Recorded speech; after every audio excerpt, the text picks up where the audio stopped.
Amendment number 19 deals precisely with the Department of Transportation.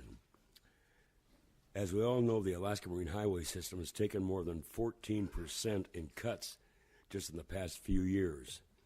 The governor delivered an FY18 budget about $1 million below that. We're selling old ships, and we've cut service to Alaska's communities. The Marine Highway, Mr. President, is not a convenience or a choice for Alaskans in Southeast, Prince William Sound, or out on the chain. It's vital to commerce and transportation. It's coastal Alaska's highway system. It just happens to be on water. Mr. President, I believe the cuts are way too deep.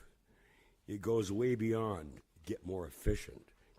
The governor's budget takes it back to 2003 levels of service. Even though coastal Alaska's population and economy are both larger, and they were back in the Murkowski or larger than they are now, that they were back in the Murkowski administration.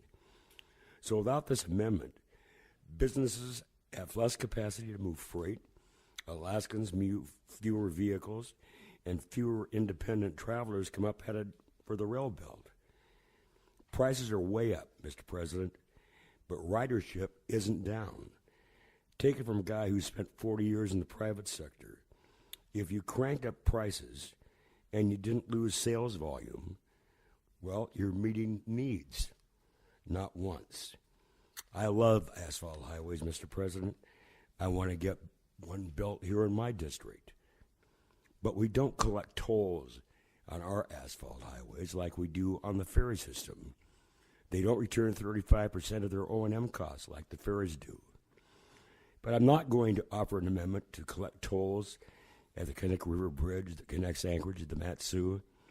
But we have hit the limit on cutting the roads that connect coastal communities to one another. They, Mr. President, again, just happen to be on water. There's another piece of this amendment that gets a little more wonky, but it's, I believe, worth mentioning. Without this amendment, the budget would leave the Marine Highway Fund with a balance of about $4 million at the end of next year. Without this amendment, we're all praying for prices for oil to rise, right? Well, fuel costs don't have to go up very much to eat that entire balance if we overspend the fund. So this amendment would keep a reasonable balance in the Marine Highway Fund so they can run the published schedule and bring it fair revenue without any supplemental appropriation. Mr. President, members of the body, I ask for your support on this amendment, 19.